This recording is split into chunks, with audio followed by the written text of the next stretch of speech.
day, a new beginning. Good morning, everyone. My name is Cheryl, and it is my pleasure, along with my co-host Jennifer, to welcome you to the second day of ICAC 2024. We hope that day one of the conference was as insightful for you as it was for us. As we embark on the second day of the conference, we are thrilled to present another captivating lineup of speakers and discussions. Today promises to be equally inspiring, featuring thought leaders and experts who will share the insights on cutting edge topics in advanced computing. We encourage you to participate actively, ask questions, and engage in discussions that will not only deepen your understanding but also foster connections within our vibrant community. Let's make the most of this opportunity to learn, collaborate, and innovate together. Our first keynote of the day will dive deep into the intersection of AI and machine learning within healthcare, a field that is revolutionizing patient care and operational efficiency. To shed light on this topic, we have with us Mr. Nandhakumar Raju, sir, Director of Software Engineering at United Health Group, United States. He is a senior technological leader with 25 years of experience in IT, known for his expertise in system modernization, AI, ML solutions, and enterprise application development, particularly in the healthcare sector.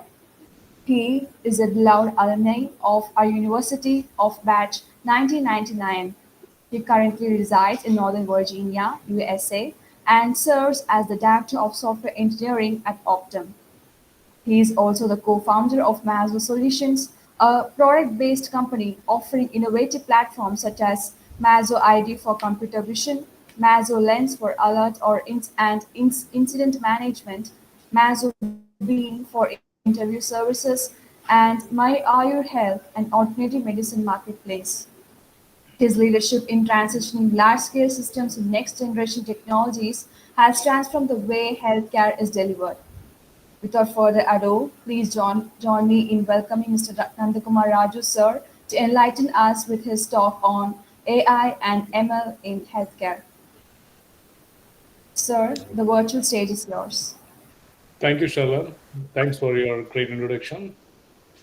So let us get started. So I'm going to share the screen, okay? And let me put off the video, then I will, so that you all can focus on the slides, okay? So having said that, let me go and share my screen. Let me know if you can see my screen, okay? Once it comes up, okay? Can you see my screen? You can see my screen, right? Yes, Yes, sir. Yes, sir. sir. Awesome. Thank you. Please Okay. maximize it, sir. Yes, Is it maximized yes, now? sir. Is it good? Yes, Yes, sir. sir. Yes, sir. Okay. Yes, sir. Yes, sir. Okay. So today I'm going to spend some time discussing on AI in healthcare, how the AI is kind of transforming the healthcare space. So before we deep dive, I will just give a kind of scale of the global healthcare industry. Um, so if you see globally, healthcare market size is almost 12 trillion. It's reaching 12 trillion by 2024. And if you see US specifically, the GDP, almost 18% of GDP is spent on healthcare, which is highest in the global.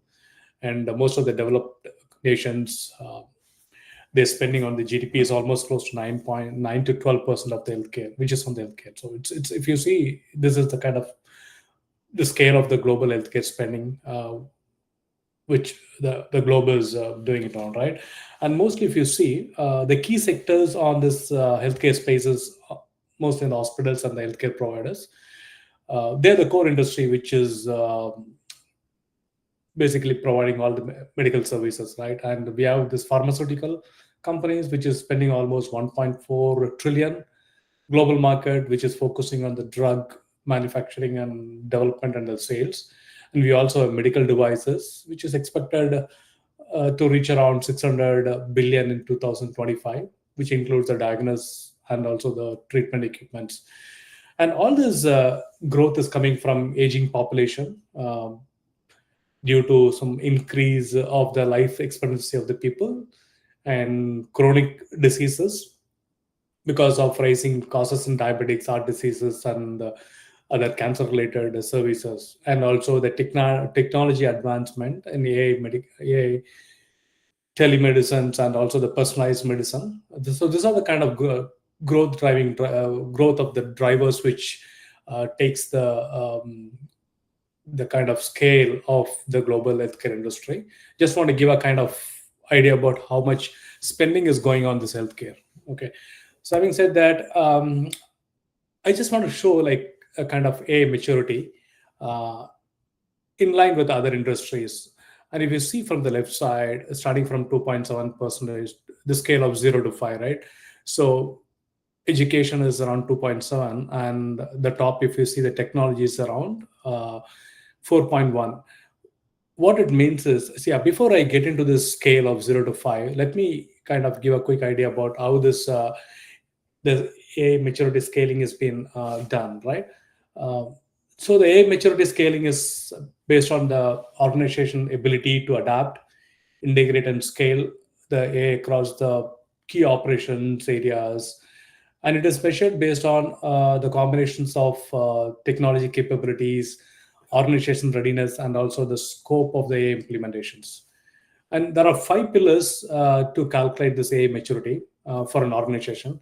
The first pillar is strategy and vision. So, what it means is how clearly A can be adapted in a larger organization, which can include the leadership support or long-term A goals or alignment with organization's visions.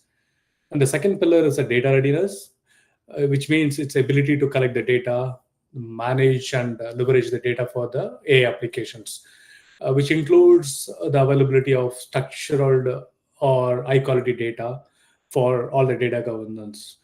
And third pillar is technology infrastructure, which means the maturity of technology stack that support the AI implementations, which includes like kind of cloud infrastructure or a computing power or AI tools and the platforms. And the fourth pillar is the workforce and the skill, um, to identify like the presence of skilled AI professions, data scientists or engineers in the organization who involves in kind of building this complete technology solutions. And the last pillar is adapting and the scaling of the AI. So considering this five pillar, the rating has been done with all these industries. And if you see, healthcare comes around 3.2, which is technically emerging industry. But if you see technology, which is 4.1, which is kind of a matured industry over here. Uh, for an example, the technology companies, right? It's like Google and Amazon or Microsoft, right? Google in terms of Google Cloud, Azure in terms of Azure AI, right? So they're all technology companies which has a very good maturity level of AI, right? That's why they have the 4.4 above 4 as a rating. And in if you see in life science or some of the companies like Pfizer and Novartis, right, they are in 4. So these two industries are kind of highly matured in the AI industry. And coming to the healthcare, it's emerging, right? So what it means is we still have a lot of opportunity for healthcare to grow to the scale of 4 or 5. Okay. So let us also understand some kind of market growth and the value of AI in healthcare, right? Um, so what are we expecting in terms of the market growth is we are looking for almost 188 billion by around 2030. That's the kind of market size we are going to have it for the AI in the healthcare. And the compound annual growth of which is projected around 37% from 2023. And all this is because of raising the demand in the AI for the diagnose and also increase use of AI in the remote monitoring and also the clinical trial. Okay, so this is the kind of growth we have it in the AI in the healthcare space. Okay, and so for this growth, there are some challenges, right? So we need to make sure this challenges has been addressed to have the growth for the healthcare space in the AI, right? So one of the important challenges is the data privacy and security, right? So if you see the patient data is very sensitive, which need to be secured. So there are a lot of regulations in place, like HIPAA compliance from US, and we have this GDPR from Europe, which makes more difficult for managing the large volumes of sensitive and private data. So that's one of the biggest challenges we have in terms of uh, leveraging this AI for the healthcare, right? So you can't just take the sensitive patient data just like that and start training the AI machines, AI for deriving some solutions, right?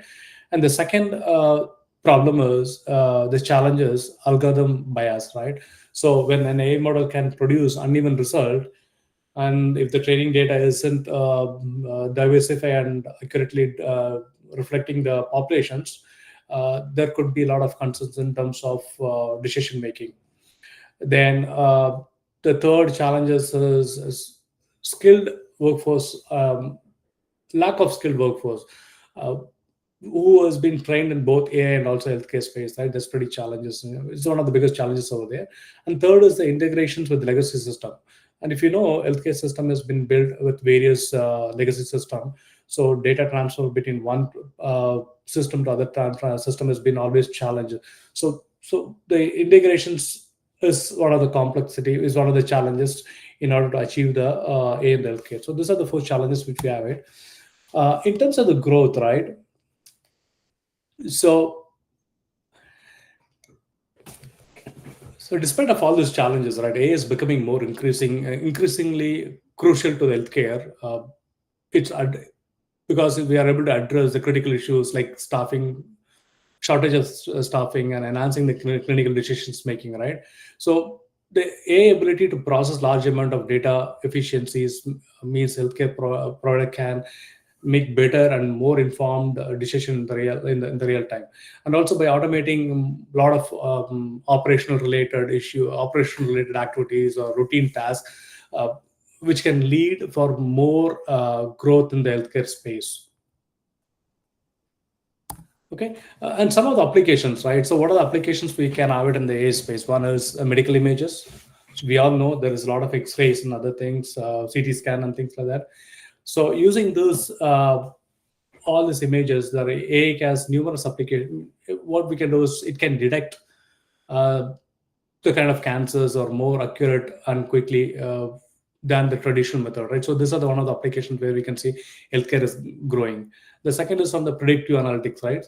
Uh, this is a kind of area where we can predict the disease progression and and we can enable the early interventions of identifying the risk of patients. And the third application is drug discovery, right? Uh, the AI, the accelerate with all this data, right? AI can accelerate research by analyzing modular data, identifying the promising components much faster than the traditional methods. And lastly, we can also have a personalized medicine by customizing the treatment based on the individual patient data, and we can achieve a better result. So these are some of the areas of applications where healthcare can grow in a bigger manner. Okay, and some of the types of AI in healthcare. I mean, AI in healthcare is one is the machine learning, right? So machine learning is the most common type of AI in healthcare, which is used for the predictive method to help forecasting the patient outcome. And we have NLP, which is crucial for interpreting the large amount of unstructured data like patient records and clinical notes, and it can make a lot of meaning out of this NLP. And we have robotics process automation, which is called RPA. It's been used for automating all the administrative related tasks such as billing or scheduling, and by doing this, it can free up a lot of time for the healthcare providers. And finally, we have neural networks which are used in deep learning in mimicking human brains functions for more complex problems in the areas like diagnosis. So this is some of that can allow healthcare providers to help develop an individual care plan, which can lead a better patient outcomes. And also there can be a lot of cost saving for the organizations and also for hospitals, and it can also streamline a lot of operational related activities. So these are the kind of benefits we have in healthcare. Okay, and some of the ethical consideration we have to do is before in the healthcare space, as I mentioned, data privacy is very, very critical. So whenever we developed anything in the AI, right, we have to make sure the data is privacy is very important.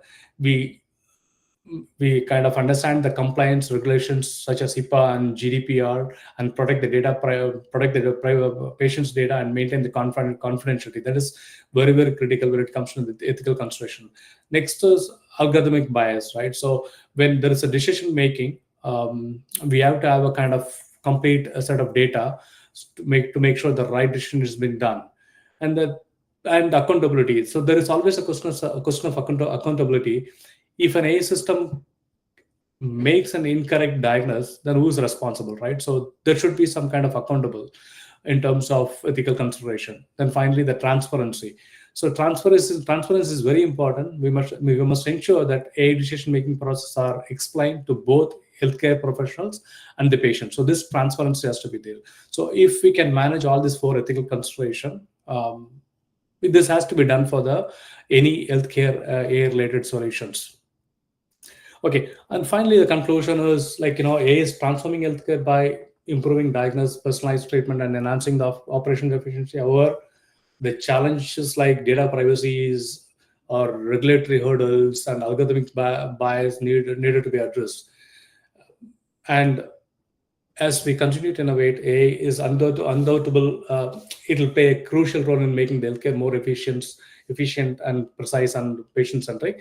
So, end of the day, idea is to have a better life for the patients, and also make predict the. We don't want anybody to be a patient, right? We want to give a healthy lifestyle for the people. So that's a kind of idea. So using AI, how much ever we can try to leverage and try to give a better life for the patient is always important.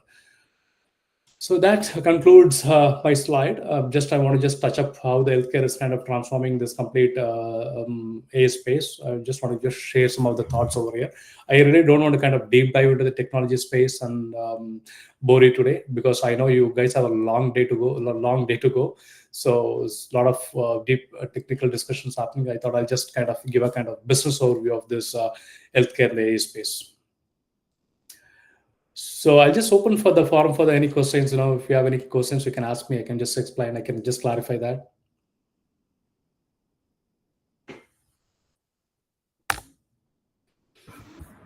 Hi. Mhm. I have a question on personalized agents. Is there research or work that is being done to personalized, for a specific person to, ensure that today's problem in healthcare is lifestyle modification, right? The way that we live, especially in India, or some of maybe predominantly in the US, people are health conscious, I presume, but there are a lot of health, lifestyle modification kind of disease, like enlargement of liver, and acid reflexes, and a lot of other set of disease that can be cured only through lifestyle modification. So are there any personalized agents that you guys are working on in your R&D shop, or thinking through to ensure that a person is advised on their lifestyle, exercise, walking, and some kind of agent that could assist a person to improve the lifestyle and overcome the challenges that due to health issues that they becomes chronic, right? Yeah. So it's Karunagaran, right? Yes, sir. Yes, sir. Oh yeah, it's a great question, Karunagaran. So it's all about the data, right? So there's a lot of great work which is happening for a personalized medicine, but I would say still we are the early phases of testing it and trying to see how it's working for every individuals, because every human has a different lifestyle and different genetics and different behavior, different patterns, right? So it's all about having the data globally in a diversified way, which can help us to kind of train the system and try to, uh, and also genetically getting the data the individual way. And once we have those kind of data, the training will help us to predict more better solution for personalized medicine. But if you see, there are a lot of solution A-based solution which companies, the huge companies like Optum or Pfizer or big companies are developing, which is helping the individuals to have a kind of personalized recommendation in terms of their lifestyle. Basically, what it does is it looks for the previous pattern of this patient's or an individual's lifestyle, collects the information from those. It trains, and it also simulates with the various personalities, and it will kind of try to give a recommendation, like, what how his life has to be changed, and what kind of um, uh, lifestyle modification he can do in terms of having a better lifestyle. So there are a lot of applications which has been getting developed, like a chatbot or a kind of app-based solutions or a device-based solutions which has been getting developed. But I would say it's all more in an early stage, but not like a kind of a complete dependable solution right now we have it. But I would say we are there almost. I would say 50% of solution has been done there, but a lot of healthcare companies is still working on it, actually.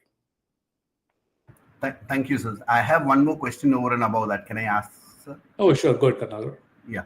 So the question on top of that is, today if we see corporates and others on insurance, corporate insurance or life insurance, a lot of people pay and the claims are dependent on the insurer, right? So so my question predominantly is, it is going to be very profitable for a life insurance organization if the insurer is healthy, right? So it will be a better idea if they tie and ensure that the insurer is more more disciplined, and at least they can reduce the amount of claims that are coming in over a period of time for the entire insurer, right? So maybe giving any kind of credits or any kind of bonuses or something like that. So True. still, why is it in maybe from 22, a lot of agents are being in place, and we are at 24. Still, why I don't know if there is any adaptation in US or anywhere. Do you have any view on that? Why still we are not having that kind of thing? Because definitely business look at profitability, and and this is one area which they can definitely ensure that they can get lesser claims, and because if their customers are healthier, the lesser the claims would be, and the probability of people getting sick is lesser. So why is my question is, why is that not still not a boom? Is there a gap, Nandhakumar sir? Yeah. See, when it comes to insurance, right? So let me give a kind of use case from the US. Most of the people in US have an insurance. So if they want to go to a clinic without insurance, you end up paying huge money, and it's recommended to have an insurance, right? So, and there is always a kind of learning platform or a motivation or push towards all these patients, not a patients who has been insured, to follow a wealthy lifestyle, and that kind of education is always there. But being a diversified populations, and and people from the different geography, right? It's very hard to strike a balance with a knowledge material to ensure patients to, or people to kind of follow a healthy lifestyle.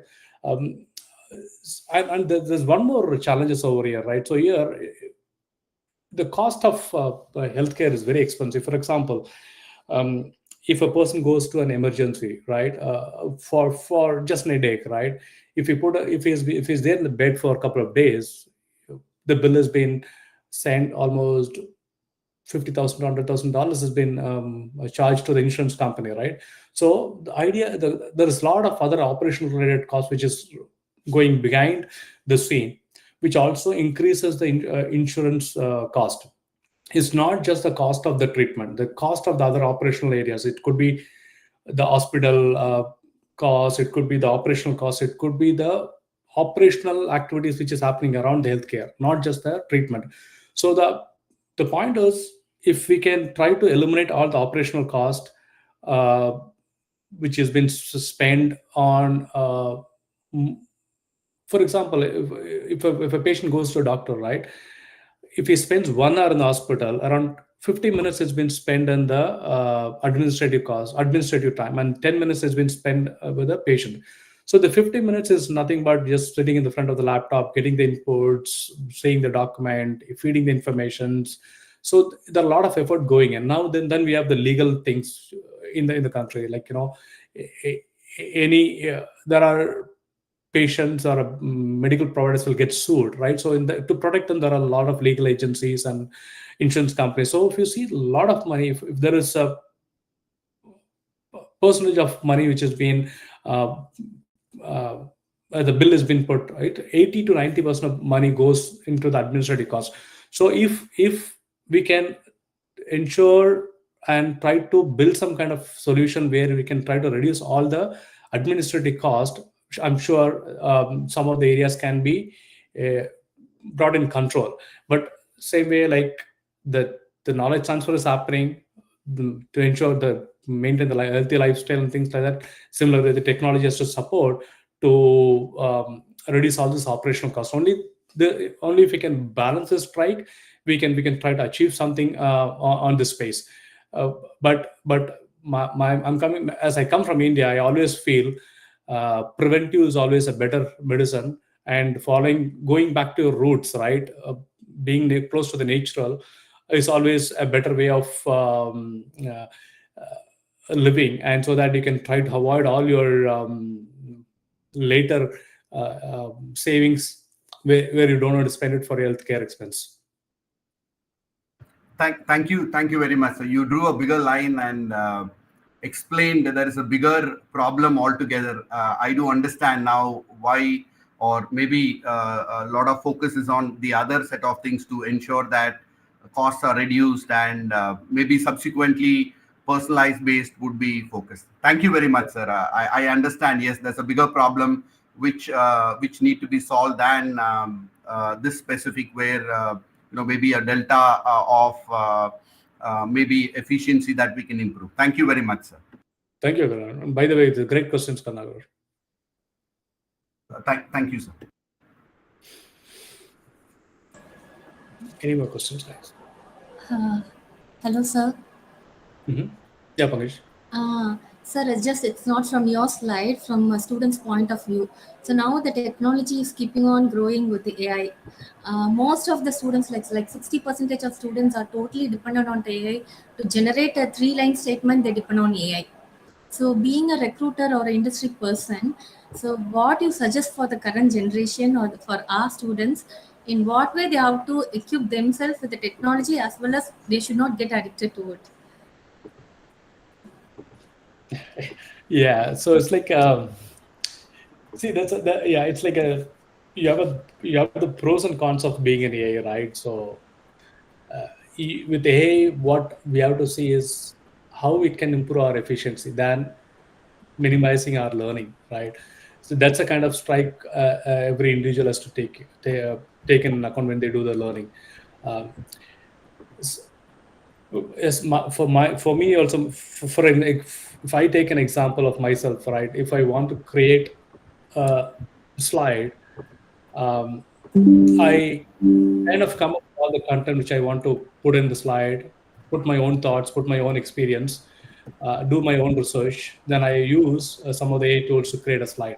So here, what I'm trying to do is I'm just trying to use the AI to improve my efficiency than sitting for a couple of hours and preparing the slide.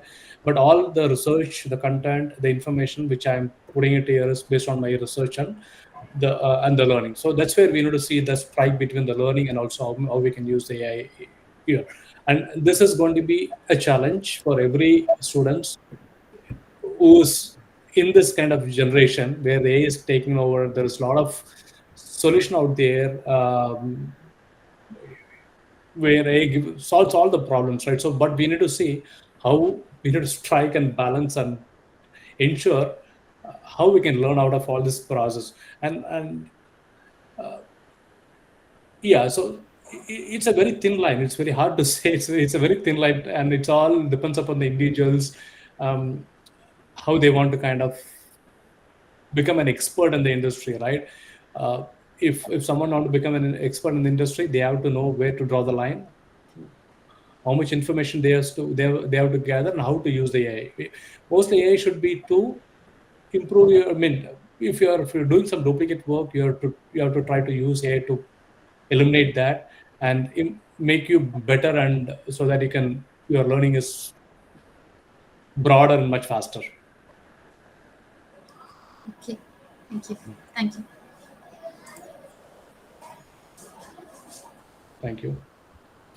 I think one question has been posted in chat, I hope. Mhm. Um, in healthcare, how to provide the optimizing treatment instead of prolonging treatment by using AI? In healthcare, how to provide optimized treatment than prolonged treatment, right? So, see, that's why we are depending on the AI, right? For example, personalized medicine could be one of the solutions, right? Um, and similar way, the predictive analysis, right? Predictive analysis, what it can so do is it can find out the issues early, right? If you can find out the issue early, and solving the problem could be much more faster, right? If with the traditional method, finding the problem is always a challenge. It may take time to find the issues with the patient, right? Find the problems later stage. It's all solving the problems always becomes very difficult. So using AI and tools, you can find the problems early. If you can find the problems early, you can solve the problems early. Right? So that's one way of thinking, looking into it. And, and having a personalized medicine always helps to fix give the right medicine or right treatment for a I patient to kind of overcome from the problems. I run. Hello, yeah. Sorry, who's this? Nandhakumar Right. Raju, sir. Yeah, go ahead, Chandra. Excellent presentations, thought provoking ideas in terms of addressing AI concepts into healthcare. I think we have to go a long mile in Indian scenario. My question is how long this industry is going to be depending on AI based. See, every latest concepts are arriving and evolving, going out of the scene no, once in 10 years or once in 20 years. How do you look at this AI industry with no quantum computing technologies is going to be survive in this world among no digital transformations? How far we can motivate our children to work on, particularly on AI technologies? Yeah. See, AI is not something which started recently in 2 or 3 years. It's there for quite long, but after Chat GPT, GPT came in, that's when it become more uh, For relevant your for the people. information, sorry to intervene, for your information, even we have studied the concepts of AI and expert system. We have Mhm. worked it out in the lab with Prolog and Lisp. Mhm. Today that is outdated. We cannot make use of those concepts. Concepts are there, but those practical exercises and all, we didn't use it in the industry, which is evolved with the new emerging technologies and concepts. It Right. has been initiated in 1989. Yeah. Now only we are using this concepts of AI and expert system. So Right. it is beyond 25 years we have started using this.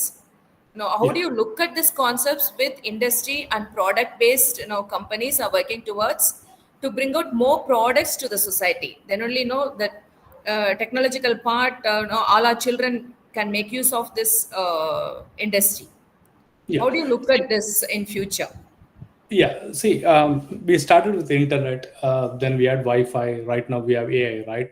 So this is a kind of evaluation in terms of the technology which is happening. The programming languages will come, tools will come, technologies will come, but the overall concept is the framework is going to remain, right? So what I see is the AI is going to be part of our life going forward, right? We cannot technology cannot be without AI. So going forward, all the technologies has to ride on the AI to be more efficient and be more productive. So what I feel is this is just a base. This is just a starting, and going forward for everything, whatever we do in terms of technology, AI is going to be the base, and we can't just stay away from AI and do things. It could be any industry. It could be in healthcare, or it could be in retail, or it could be any industry you name it. Everywhere the AI is going to come in. It will do its own work. For example, somewhere it could improve the efficiency, or somewhere it will change different things. So depends upon the problem statement. The AI is going to help those industries to grow. So what I would say is, AI is going to be the part of our life going forward, and we have to depend. We have to see how better we can use that. Okay. So in future, every product is going to be connected with AI-based applications. Yes, Like completely, and it Android, is going like to grow. mobile, we are going to have gadgets with AI-based personal assistant, AI-based technology tools. Yes, everything is going to be AI, and it is going to grow exponentially in all possible ways, actually. So right now, for example, if you want to do a computer vision, we depend on GPU, graphical processor unit, to make it more efficient, better. Later, if quantum computer comes in place, we still have AI, but we'll use quantum computers to make it much more faster, much more efficient to handle those operations. So it is going to be part of our life. Any technology person will be has to have to use AI in their life. That's true, but the other side, if you look at it in Indian scenario, our Mhm. infrastructure setup is very poor in terms of implementing AI technologies comparing Right, to US and other countries. right. So, shall we suggest the children to, work on with Western countries, or no? Shall we ask them to move to Western countries? See, It is in limited past, in. yeah, in past 5 years, what I've seen is India has become the third largest entrepreneur company, and out of all this companies which has been started recently, all the companies are AI based company. Uh, in order to have an AI, you need to have a proper infrastructure. Could be a cloud infrastructure or whatever, right? But right now, if you see, uh, given the global access of all the infrastructure, if it is Northern Virginia data centers or Asia Pacific data centers, the data centers are becoming more global, and it's becoming more accessible and reachable for people sitting across anywhere. So it doesn't matter people sitting in India or Nepal or Bhutan or Pakistan or anywhere, they have a global access of the infrastructure. Uh, People sitting from India, they can still access to Northern America data center, or which is closer by, right? So in infrastructure might not limit the global development. And what I've also seen is in the recently, when last week Prime Minister Modi, when he was there here in New York, and he's been pushing a lot of uh, AI-based solutioning for India, where you want to build semiconductors in India. So all this new enforcement by the government to develop the AI technology, all the ecosystem, the semiconductor chips. But there are chances some great companies from India will start developing some microcomputers and semiconductor chips. So that's going to grow. That platform is going to come. That's going to grow big.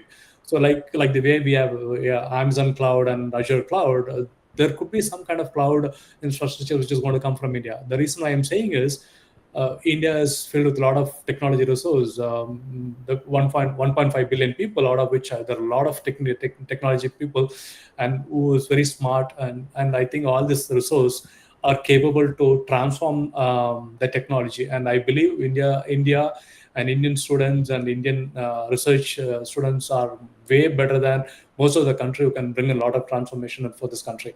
And if you see, even in US, most of the tech companies has been driven by Indians. Backbone of a lot of technology transformation is done by Indians. So uh, I believe Indians sitting anywhere in the globe, they can make wonders, and they can make magics. Thank you.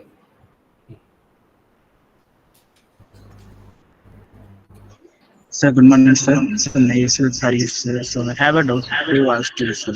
So, like AI is a growing technology, sir. So, it is constantly growing and learning from whatever happening in the surroundings, and it is well, gone through many training and many scenarios to make it optimal for the current usage. Sir. So in health industry, when it is used for surgeries or for diagnosing and for giving results, so is it like usually checked by and reviewed by the doctors, or at this correct point is the AI used for future betterment or for optimizing the current scenario or current problems? Sir? See, it could be for any type of use cases, right? Right now, how they think is what is the important critical problems we need to solve, right?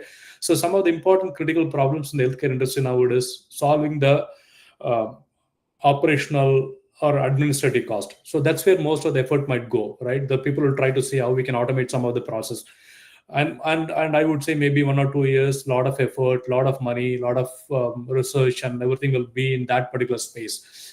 And then they will think about, okay, how do we make the personalized medicine? So it is going to be a gradual um, growth in terms of the problem solving, but and also depends upon the type of industry, right? For example, if it is pharmaceutical is going to have more research based on how they can kind of manufacture different types of medicine which can cure people's problem.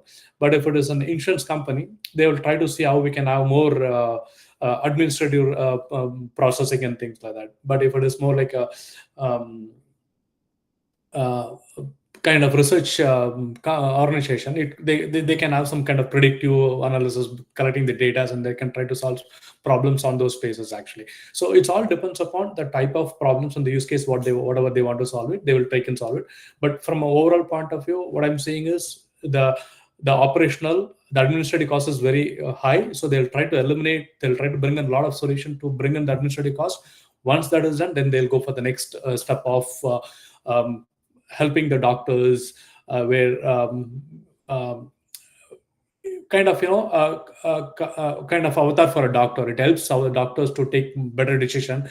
It will give a lot of inputs for the doctor to treat the patient. So that will be the next level of a development. Thank you, sir. Thank you, sir. Thank you, sir. Thank you. Thank you, Rish. Sir, good morning, sir. Yeah, Rajeshwari. Okay, good. Sir, if AI is integrated in existing healthcare system, can AI tools can reduce the healthcare cost, Yes, sir? the idea is to reduce the healthcare. All this AI technology. There are two things we are trying to achieve, right? Uh, One is to reduce the cost. Other one is to have a better life for the people. So these are the two agenda of building AI for an healthcare.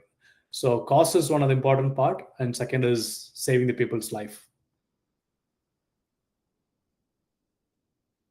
Thank you, sir. Thank you, Rajeshwari. Good morning, sir. So what Yes, concern good. related to Karthik, data security? So what concern related to data security can, might can affect you the be a little ability of louder? I couldn't hear you. Karthik, can you be a little louder or come closer to the laptop? Can you hear me, sir? Yeah, just go ahead with the question. So what concern related to data security might affect the ability of fresher to enter this healthcare field? And does the data security create the barrier to prevent the fresher or enter in this field, sir? Yeah. See, anyway, your voice is very feeble, but I think I got your question. So you're talking about the data security in the healthcare space, right?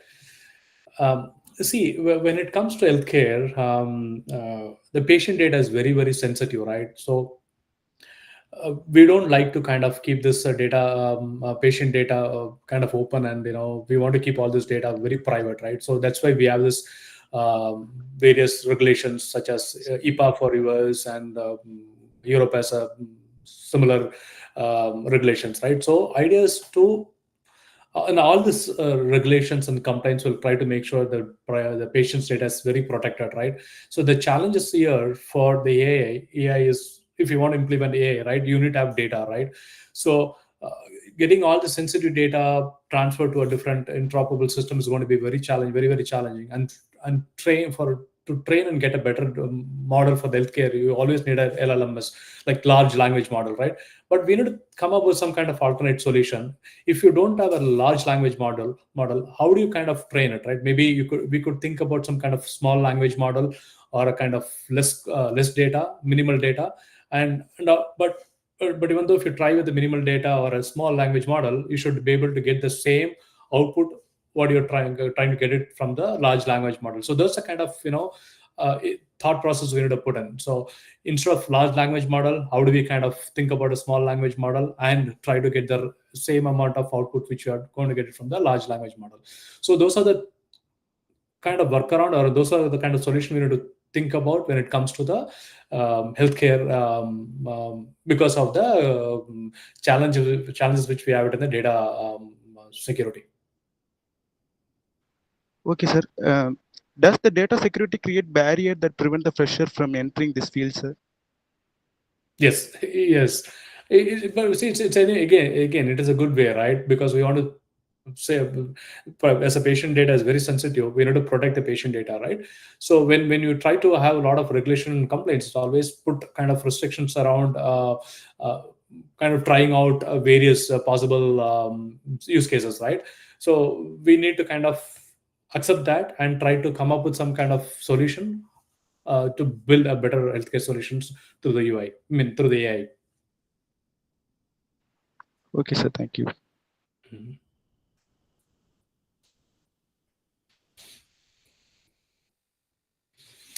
Any more question?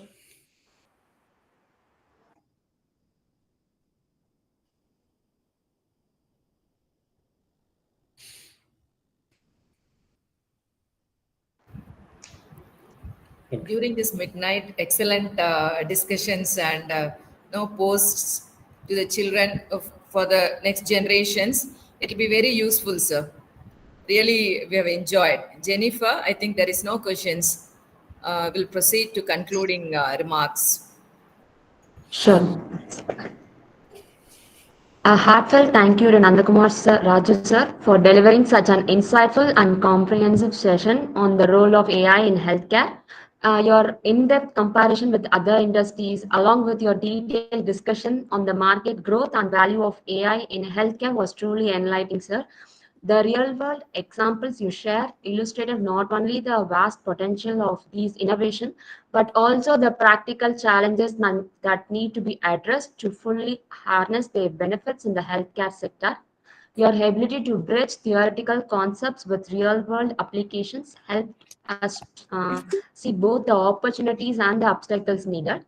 We deeply appreciate your leadership in this field and your generosity in sharing your knowledge and experiences with us. Thank you once again, sir, for taking this time to join us and contribute to today's discussion. Your expertise has greatly enriched our understanding and will undoubtedly inspire further exploration and collaboration in this vital area, sir. Thank you, sir. Thank you, Jennifer. Thank you, Dr. Chandra. Thanks for hosting me, and thank you, Porkudi and Pangishwali. And it's my great pleasure to be part of this event. And I wish all the students and the research students great good luck. And you guys are doing a great job. And I would I'll extend my all support for your next career growth and things like that. Reach out to me for any support. Thanks a lot. Good luck and enjoy your day. Thank you. Thank you. Thank you so much. Thank you, sir. Thank you, sir. Thank you, sir. Thank you. Bye. Bye. We now move on to the second round of paper presentation tracks. At 11:30 a.m., we encourage you to engage actively with the presenters and explore the innovative research being shared today. Please proceed to the designated presentation slots that has been sent in the WhatsApp group and kindly join in the respective link. To all the presenters, join us at 2:30 p.m. as we have much awaited keynote speaker address of Mr. Kavi Nityanandam sir on Gen AI and the importance of data governance. Thank you.